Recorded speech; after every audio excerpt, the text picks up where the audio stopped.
विराट अनुष्का प्रश्ने झाँपी निये प्रेमानंद महाराजेर स्मरणे सपरिवारे Virat Kohli. Hi everyone, welcome back to my channel Anjana Banerjee vlogs. बंधुरा तोमादेर सकलके आमार एई छोट्ट यूट्यूब चैनेले स्वागत जानाई। विगत कयेक बछर धरे आध्यात्मिकतार संगे आलादा टान देखा जाच्छे विराट कोहलिर। बलिउड अभिनेत्री अनुष्का शर्मा और किंग कोहलीके माझे माझे लंडने कृष्णदासजीर कीर्तन शुनतेও देखा गिয়েছে। एखोनो तारा एकसंगे गिয়েছেন নিমকারুলি বাবার आश्रमे, कखनो पौঁছে गिয়েছেন বৃন্দাবনে প্রেমানন্দ মহারাজজির কাছে। এবারের বর্ডার গাভাস্কার ট্রফিতে নিজের সেরা ছন্দে দেখা যায়নি বিরাট কোহলিকে। পার্থে সেঞ্চুরি ছাড়া অজি সফরে কোহলির ব্যাট জ্বলে ওঠেনি। দেশে ফেরার পর এবার বৃন্দাবনে ছুটলেন বিরাট। একা অবশ্য যাননি তিনি, স্ত্রী অনুষ্কা শর্মা ও দুই সন্তানও কোহলির সঙ্গে গিয়েছেন। বিগত কয়েক বছর ধরে আধ্যাত্মিকতার সঙ্গে আলাদা টান দেখা যাচ্ছে বিরাট কোহলির।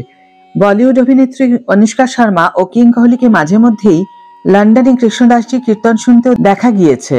কখনো তারা একসঙ্গে গিয়েছেন নিমকারুলি বাবার আশ্রমে, কখনো পৌঁছে গিয়েছেন বৃন্দাবনে প্রেমানন্দ মহারাজজির কাছে। এবার অকায় ও ভামিকাকে নিয়ে বিরুষ্কা ফের হাজির আধ্যাত্মিক গুরু প্রেমানন্দ মহারাজের আশ্রমে।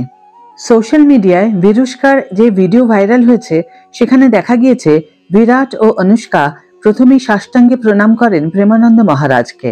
এরপর দেখা যায় অনুষ্কার কোলে বসে ছোট্ট অকায় আর বিরাটের কোলে মেয়ে ভামিকা। অনুষ্কা হাসি মুখে কথা বলতে শুরু করেন প্রেমানন্দ মহারাজজির সঙ্গে। তিনি বলেন, গতবার যখন এসেছিলাম মনে কিছু প্রশ্ন ছিল, আমার মনে হচ্ছিল জিজ্ঞাসা করি, কিন্তু আরো যারা বসেছিলেন সেখানে তাদের মধ্যে থেকে কেউ না কেউ সেই প্রশ্ন আপনাকে করছিল।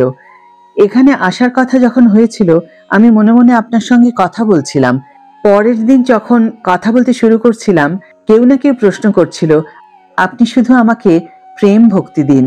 এরপর প্রেমানন্দ মহারাজ বলেন, এনারা খুবই সাহসী, সংসারে এত সম্মান পাওয়ার পর ভক্তির দিকে আসা খুবই কঠিন কাজ।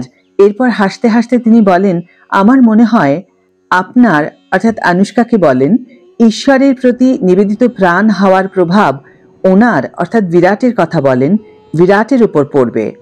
ভক্তির উপরে কিছু নেই, ঈশ্বরে ভরসা রাখো, নাম জপ করো, খুশি থাকো।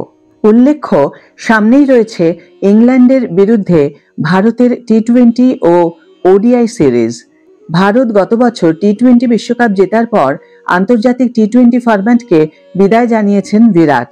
ফলে তাকে ইংল্যান্ডের বিরুদ্ধে ওডিআই সিরিজে খেলতে দেখা যাবে। তারপর রয়েছে চ্যাম্পিয়ন্স ট্রফি, সেখানেও বিরাটের দিকে বিশেষ নজর থাকবে।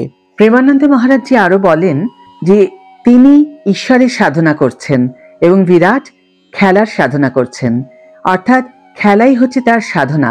কোনো ম্যাচে যদি ভারতের জিত হয় তাহলে সমগ্র ভারতবাসী আনন্দ পায়। সমগ্র ভারতবাসীকে আনন্দ দেওয়াই তো বিরাটের সাধনা। কাজেই বিরাট যেন তার সাধনা চালিয়ে যান। আজকের ভিডিও এখানেই শেষ করছি বন্ধুরা। ভিডিও যদি ভালো লেগে থাকে তাহলে অবশ্যই একটা ছোট্ট করে লাইক দিও, শেয়ার করো বন্ধুদের সাথে, কমেন্ট করে জানিও তোমাদের মতামত। যারা এখন আমার চ্যানেলটিকে সাবস্ক্রাইব করোনি তারা অবশ্যই চ্যানেলটিকে সাবস্ক্রাইব করে আমার সাথে থেকো। আর যারা অলরেডি সাবস্ক্রাইব করে দিয়েছো তাদের জন্য আমার অনেক অনেক অনেক ভালোবাসা এবং অনেক ধন্যবাদ। আজ তাহলে বিদায় বন্ধু, দেখা হবে পরের ভিডিওতে। ভালো থেকো, সুস্থ থেকো, সঙ্গে থেকো।